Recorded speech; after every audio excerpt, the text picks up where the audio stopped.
فبأي آلاء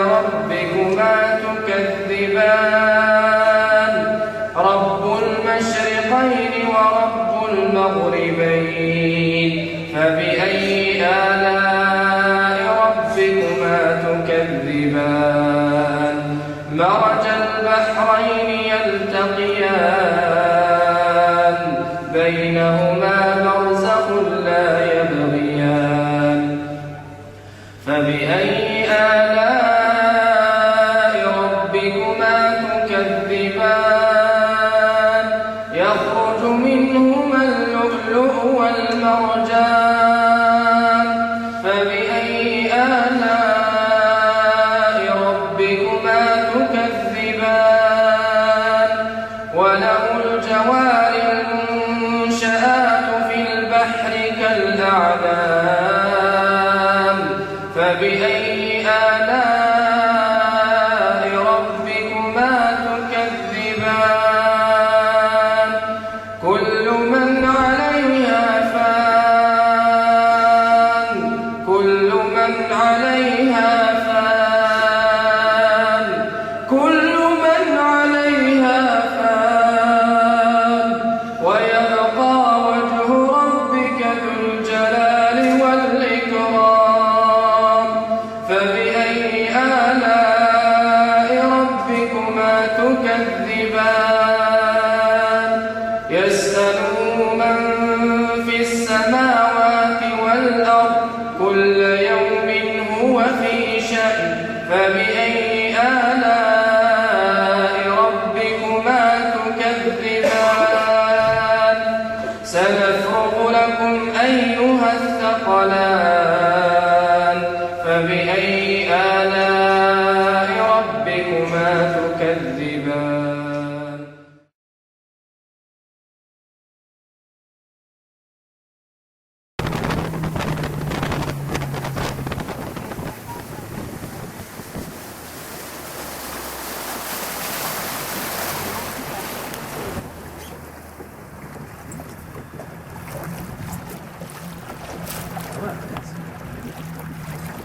Impressionnant. Je pensais que ça se faisait, tu sais, quand on n'est pas graduellement, on fait ça, mais là, vraiment, là... No, una línea bien definida. Sí, porque el agua está creciendo, está entrando otra vez. Y cuando baja el agua sale la roja. Y ahorita de la está ría. empujando Y por ahora ahí. está empujando hacia adentro. Parce que là, l'eau, elle remonte encore. Elle pousse, tu sais. Ah, c'est ça. Y cuando hay sol es más impresionante cuando está el sol, se ve más roja. Pour conclure, nous allons vous prouver si le Coran vient bien de Dieu. Car comme il a été dit, si celui-ci provient de Dieu, il doit contenir des miracles. Et si vous lisez le Coran, vous verrez qu'il contient des informations qui ne pouvaient être connues à l'époque, c'est-à-dire il y a 1400 ans. Mohammed était un homme qui vivait en plein milieu du désert d'Arabie, là où la technologie n'existait pas. À cette époque, il n'y avait pas d'électricité, aucun appareil électronique, rien de tout ça. Les gens vivent de la terre, se déplacent en chameau. Personne n'avait inventé ou même pu imaginer les choses telles que les sondes, les scanners, les satellites, etc. Et pourtant, dans le Coran, nous pouvons lire « Sous l'eau, il y a des endroits où il y a de l'eau douce et de l'eau salée. Et entre les deux se trouve une barrière invisible qui empêche les deux eaux de se compénétrer. C'est-à-dire que le sel de l'eau salée ne va pas dans l'eau douce. Ces barrières les empêchent. Les océanologues comme Jacques-Yves Cousteau ont découvert cela récemment grâce aux sous-marins où ils ont pu faire des prélèvements d'eau, etc. Qui, il y a 1400 ans, en plein milieu du désert, pouvait savoir qu'il y a des barrières invisibles dans l'océan? Il est écrit dans le Coran que l'univers est en expansion continuelle, c'est-à-dire que celui-ci ne cesse de grandir. Les étoiles s'éloignent les unes des autres constamment. C'est en 1920, grâce aux appareils très perfectionnés, tels que les télescopes puissants, que nous avons pu savoir que l'univers était en expansion continuelle. Qui, il y a 1400 ans, pouvait connaître cette information? Nous savons aujourd'hui que les montagnes sont comme des piliers et possèdent des racines.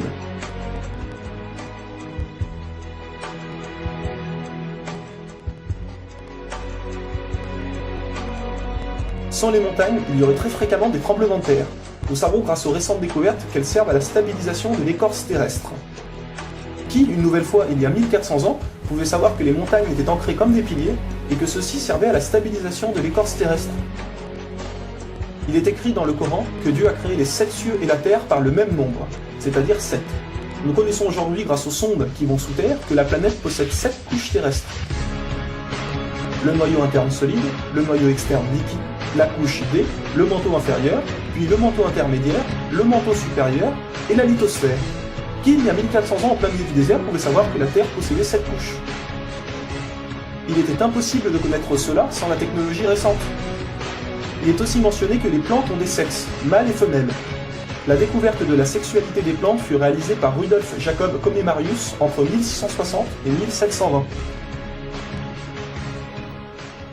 Le Coran explique étape par étape l'embryologie, c'est-à-dire comment un enfant se développe dans le ventre de sa mère.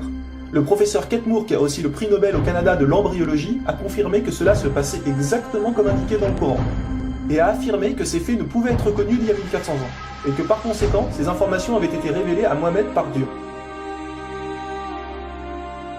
Un exemple, le Coran explique qu'à un moment, le fœtus a la forme d'une sangsue dans le ventre de sa mère. Et si on regarde des images des scanners, nous nous rendons compte que l'embryon a exactement la forme d'une sangsue et qu'il s'accroche à une paroi du corps comme le fait une sangsue. Le mot le plus adapté pour décrire cela est sangsue. Vous voyez comment les versets coraniques s'accordent parfaitement avec la science d'aujourd'hui? Pour savoir cela, il a fallu attendre l'arrivée de scanners, de caméras, etc. Qui, il y a 1400 ans, pouvait décrire en détail les étapes de l'embryologie?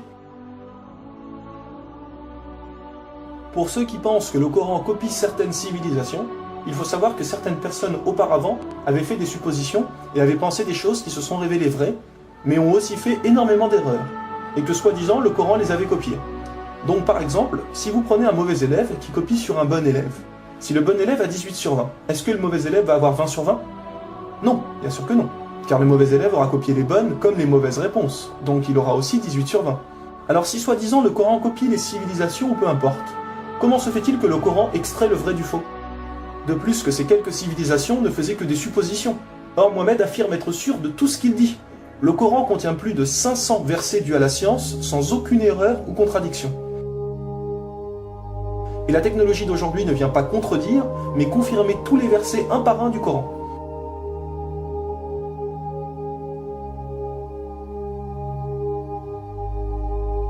Il est écrit dans le Coran que les fourmis parlent. Nous l'avons confirmé en 2009 grâce aux appareils auditifs puissants.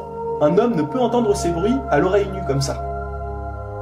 Nous savons aujourd'hui que dans la plupart des pays, il est interdit d'avorter au bout de 3 à 4 mois. Car après 4 mois, la science explique que le bébé commence à vivre, et que cela donc est considéré comme un crime. En islam, il est dit que Dieu insuffle l'âme dans le corps du bébé au bout de 120 jours, donc 4 mois. Comme par hasard au même moment que quand la science démontre que c'est à cette période que la vie du fœtus commence. Pour savoir que la vie du bébé commence à 4 mois, il a fallu attendre une nouvelle fois l'arrivée de scanners, IRM, caméras miniatures, etc. Qui, il y a 1400 ans, pouvait savoir que le bébé commençait à vivre au bout de 4 mois? Nous savons qu'au début du monde, il y avait seulement une nébuleuse primaire, compactée en une seule masse et qui a explosé, ce que nous appelons aujourd'hui le Big Bang.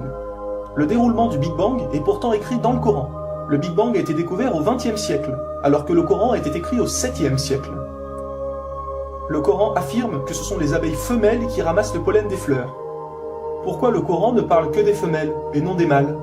Eh bien la science a découvert récemment qu'effectivement les femelles possédaient des organes que les mâles n'ont pas, et ceux-ci ne peuvent pas collecter le pollen des plantes.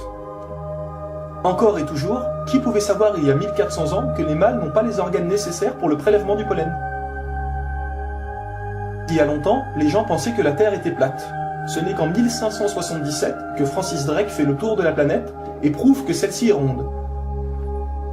Le Coran, environ 1000 ans plus tôt, affirme que la Terre est ronde, mais ne s'arrête pas à ça. Pour donner un exemple, il est dit que la Terre ressemble à un œuf, mais pas n'importe quel œuf, celui d'une autruche. Et si vous regardez un œuf d'autruche, vous verrez qu'il n'est pas tout à fait rond, mais qu'il est aplati en haut et en bas. Celui-ci est de forme géosphérique. Et nous savons aujourd'hui que la Terre non plus n'est pas tout à fait ronde, mais qu'elle est aplatie au niveau des pôles. Et donc qu'elle est également de forme géosphérique. Qui, il y a 1400 ans, pouvait savoir que la planète Terre était géosphérique? Il a fallu attendre les satellites pour sortir de la Terre pour se rendre compte de cela. Soyons honnêtes, qui, il y a plus d'un millénaire, pouvait faire toutes ces affirmations sans aucune technologie? Rendez-vous compte, à cette époque-là?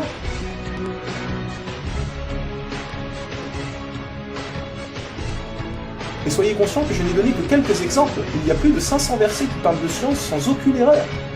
Le Coran parle d'astronomie, de biologie, de physique, de géologie, etc. Ça ne s'arrête pas là. Le Coran ne comprend pas seulement des miracles scientifiques, mais des miracles linguistiques ou numériques. Par exemple, le mot terre apparaît 13 fois dans le Coran, et le mot mer apparaît 32 fois. Additionnez 13 plus 32, cela vous donne 45. Si l'on met cela en pourcentage, 32 fois le mot mer sur 45 donne 71%. Et c'est exactement le pourcentage que la mer recouvre sur la surface de la Terre. La mer recouvre 71% de la surface de la planète. Et 13 sur 45 donne 29%. Et c'est exactement le pourcentage que représente la Terre sur la surface de la planète. Croyez-vous vraiment que cela vient du hasard? Le mot paradis apparaît 77 fois. Et devinez quoi? Le mot enfer apparaît aussi 77 fois. Le mot foi apparaît 25 fois.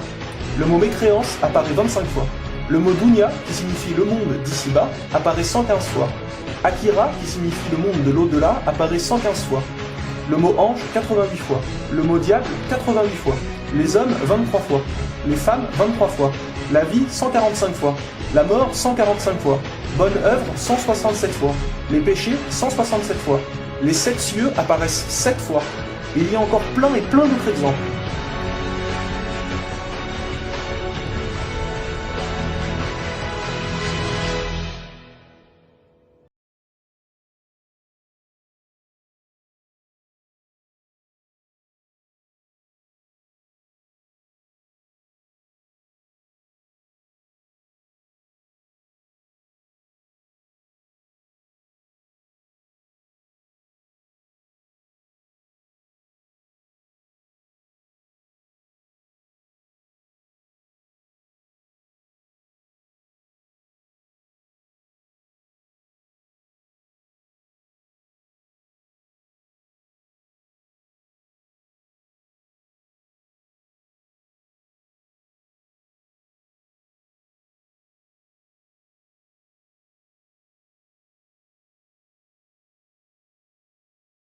De deux cœurs.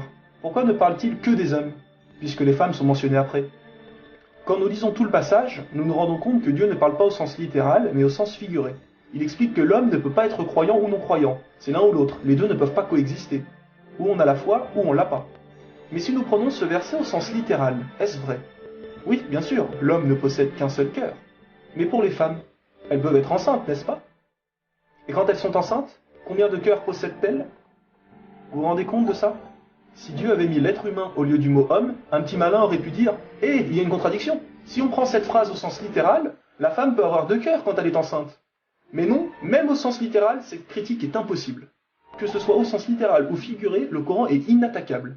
Rendez-vous compte de la précision des mots. Il y a encore plein d'autres choses, mais cela prendrait énormément de temps de tout mentionner.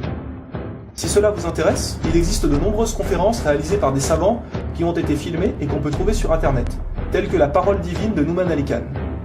Vous avez bien la preuve que le Coran ne peut que venir de Dieu et non d'un être humain.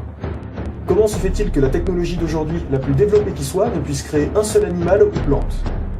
Ce que Dieu a créé, nous sommes incapables de le réaliser. Tout ce que nous construisons ne sont rien en réalité face à la nature. Dieu dit dans le Coran, pour ceux qui recherchent des preuves, regardez autour de vous, regardez la nature, l'être humain, l'eau, le soleil. Il y a là des preuves pour ceux qui réfléchissent.